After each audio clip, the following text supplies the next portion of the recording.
Assalamualaikum warahmatullahi wabarakatuh. Bismillahirrahmanirrahim.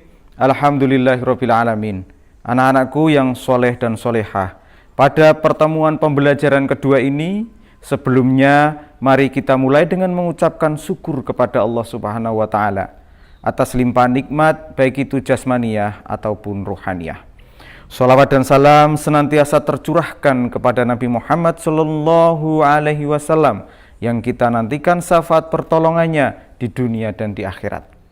Selanjutnya kita berdoa terlebih dahulu dengan harapan bertambah ilmu dan pemahaman bagi kita semua. Berdoa mulai. Bismillahirrahmanirrahim. Raditu billahi rabba wa bil islami dina wa bi Muhammadin nabiyyan wa rasula. Rabbi zidni ilma warzuqni fahma. Pertemuan kali ini kita masih melanjutkan materi sebelumnya, yaitu indahnya saling membantu dan hidup rukun. Submateri membaca, memahami arti dan kandungan Al-Quran, surat Al-Hujurat ayat 12 dan 13. Tujuan pembelajaran yang pertama, siswa dapat membaca surat Al-Hujurat ayat 12 dan 13 dengan fasih dan tartil. Yang kedua, siswa dapat mengartikan dan memahami surat Al-Hujurat ayat 12 dan 13. Dan yang ketiga, siswa dapat menyebutkan isi kandungan surat Al-Hujurat ayat 12 dan 13. Anak-anak, mari kita membaca Al-Quran surat Al-Hujurat ayat 12 dengan tartil sesuai hukum bacaannya. Silahkan anak-anak, kita amati, kita perhatikan, kita simak agar bacaan kita sesuai dengan hukum bacaan tajwid. Surat Al-Hujurat ayat 12 dimulai dari lafal ya ayyuhalladzina amanu. Ya ayyuhalladzi, ya. Nah, ini termasuk bacaan mad jaiz munfasil. Bagaimana cara membacanya? Cara membacanya dibaca panjang 2 sampai 5 harokat atau ketukan. Cirinya adalah adanya mad tabi'i bertemu hamzah di lain kata.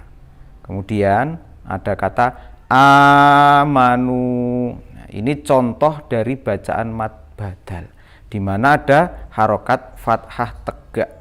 Panjangnya berapa? Panjangnya 2 ketukan atau 2 harokat. Selanjutnya lafal kasiron mina. Ini dibaca kasirom mina. Mengapa? Karena ada harokat fathah tanwin bertemu huruf mim. Maka masuk ke dalam hukum bacaan idgham bi ghunnah. Artinya memasukkan huruf ke huruf berikutnya dengan dibaca mendengung. Lafal berikutnya inna masuk ke hukum bacaan gunnah. Cara membacanya bagaimana anak-anak? Iya, cara membacanya mendengung. Lafal berikutnya yaitu abdon. Ya, pada lafal abdon ini dibaca idgham samsiyah atau alif lam samsiyah. Cirinya setelah alif lam ada tanda tasjid yang mengakibatkan alif lam tidak terbaca. Selanjutnya lafal ismun wala. Nah, ismun wala ini adalah bacaan idgham bi gunnah. Cara membacanya dengan mendengung. Lalu bagaimana? Ismun wala. Karena apa? Karena ada dhammah tanwin bertemu huruf wawu. Berikutnya lafal yaghdab ba'dukum. Ini disebut bacaan idgham mutamasilen, memasukkan huruf yang sejenis. Kemudian lafal ba'dukum ba'don. Ini disebut bacaan ikhfa safawi. Mengapa? Karena ada mim sukun bertemu huruf ba. Ikhfa artinya samar, safawi di bibir. Hurufnya ada 1 yaitu ba. Kemudian ba'don. Ba'dhon ini dibaca ba'dho karena masuk hukum bacaan mad iwad. Apa artinya? Merubah harokat fathah tanwin menjadi fathah di akhir ayat, dibaca 2 ketukan atau 2 harokat. Anak-anakku, kemudian pada lafal ahadukum ayakula ada mim sukun bertemu alif, disebut bacaan idhar safawi. Cirinya mim sukun bertemu alif. Idhar safawi artinya jelas di bibir. Hurufnya ada 26. Apa aja selain mim dan ba. Lafal berikutnya pada kata maita. Pada kata maita, maita ini disebut bacaan mad layin. Ada huruf ya sukun, sebelumnya huruf berharokat fathah. Kalau ya sukun sebelumnya huruf berharokat kasroh disebut apa anak-anak? Ya betul, disebut mad tabi'i. Lafal berikutnya yaitu maitan fakarih tumuh. Ini dibaca maitau fakarih tumuh. Mengapa? Karena termasuk bacaan ikfa hakiki. Artinya samar-samar dengan sungguh-sungguh.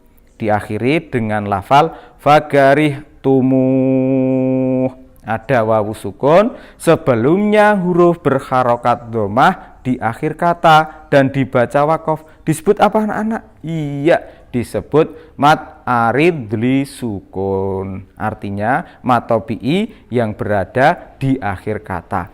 Dibaca panjang 2 sampai 6 ketukan atau harokat. Lalu bagaimana membacanya? Fakarih tumuh. Diakhiri dengan lafal tawwabun rohim. Nah, ini membacanya menjadi tawwabur rohim. Mengapa? Karena disebut bacaan idgham bila gunah. Artinya memasukkan huruf dengan tidak mendengung. Cirinya apa? Cirinya huruf berharokat domah tanwin bertemu ro. Anak-anakku, mari kita baca Al-Quran surat Al-Hujurat ayat 12. A'udzu billahi minasyaitonir rajim. Bismillahirrahmanirrahim. Ya ayyuhalladzina amanu tanibu katsiran minadh-dhon. Inna ba'dadh-dhanni ismun wa la tajassasu wa la yaghdab ba'dukum ba'dha. Ayuhibbu ahadukum an ya'kula lahma akhihi maitan fakarihtumuh. Wattaqullah. Innallaha tawwabur rahim. Artinya, wahai orang-orang beriman, jauhilah banyak dari berprasangka.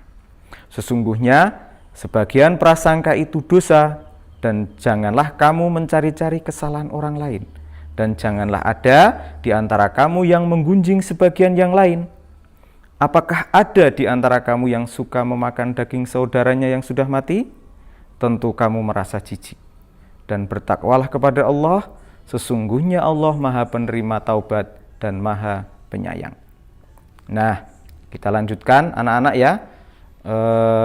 Al-Quran surat Al-Hujurat ayat 13. Mari kita amati kolom-kolom ataupun kotak-kotak yang tersaji di hadapan kita ya. Untuk surat Al-Hujurat ayat 13 membacanya pun juga begitu anak-anak. Diperhatikan dengan teliti dan sesama agar lafal yang kita baca sesuai hukum bacaan.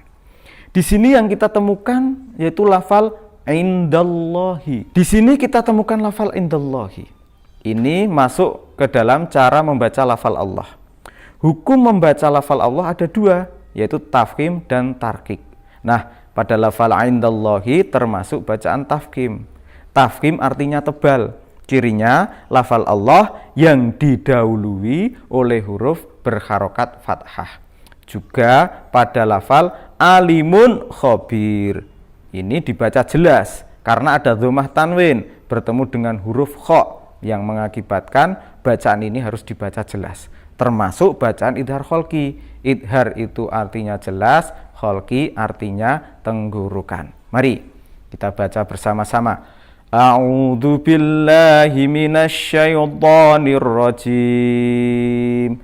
Bismillahirrahmanirrahim. Ya ayyuhan nasu inna khalaqnakum min zakarin wa unsa wa ja'alnakum su'uban wa qabaila lita'arafu.